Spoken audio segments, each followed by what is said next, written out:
చేసుకుంటే ఆ క్షుద్ర ఆకలి బాధ ఉంటుంది. కాశీలో ఉంటుంది అన్నపూర్ణాదేవి కూడా ఆ రోజు కూడా నిత్యదేవుని ఒక్కసారి కాశీ అనుకుంటే ఆ రోజు ఆకలి అనేటువంటి బాధ ఉండదు. ఎందుకంటే అన్నపూర్ణాదేవి అమ్మగా అన్నం పెడుతూ ఉంటుంది. ఈశ్వరుడు తండ్రి మనల్ని రక్షణ చూస్తూ ఉంటాడు. నడుపుతూ ఉంటే తండ్రి కింద పడిపోతాం కొట్టుకుంటాడు కదా. అలానే కష్టంలో ఉండడం వల్ల దేవుడు వచ్చి తెలియకుండానే మనల్ని పట్టుకుంటాడు. మన దేవుడు నా క్షణాలు నిలవచ్చుకోవాలి. వాటి నిద్రలు ఏమన్నా ఒకసారి ఏమనుకోవాలి, కాశీ అనుకోవాలి. బయటికి వెళ్ళేటప్పుడు రుద్ర అనుకోవాలి. ఎందుకంటే శివనాలుగా ఈశ్వరుడు రూపాయలు అన్నింటిలో కల్లా ఈశ్వరుడు బాగా యాక్టివ్గా ఉండేది రుద్ర రూపంలో. ఆ యాక్టివ్గా ఉండడం బట్టి తాండవం చేస్తూ ఉంటాడు ఆయన. రుద్ర అనుకుంటే బయలుదేరినప్పుడు ఆ వెళ్లే పని కూడా ఉత్సాహంగా చేస్తూ ఉంటాడు. అందుకనే రుద్ర అనుకోవాలి. పని అయిపోగానే శివ అనుకోవాలి.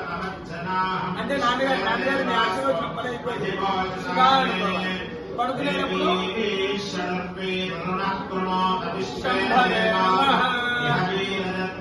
ఆయన ఈ రోజు నేను మొత్తం మళ్ళీ ఎక్కడ నేను కలుసుకోవాలో లేదో ఒకసారి ఇప్పుడే తెలుసుకుంటాను. నన్ను కాపాడన్నా ఎందుకనుకోవాలి. అంటే మరణం దగ్గరికి రాదు. అక్కడే లింగాన్ని పెట్టుకుని అన్నప్పుడే ఎప్పుడు వచ్చినప్పటికీ ఈశ్వరుడు చూడాలి.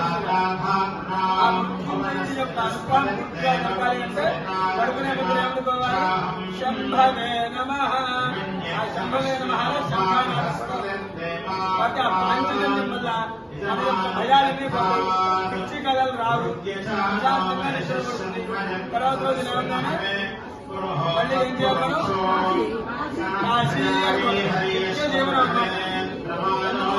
లేవగానే దేని గురించి ఆలోచించాలి, భోజనం తర్వాత పని గురించి ఆలోచించాలి. పని తర్వాత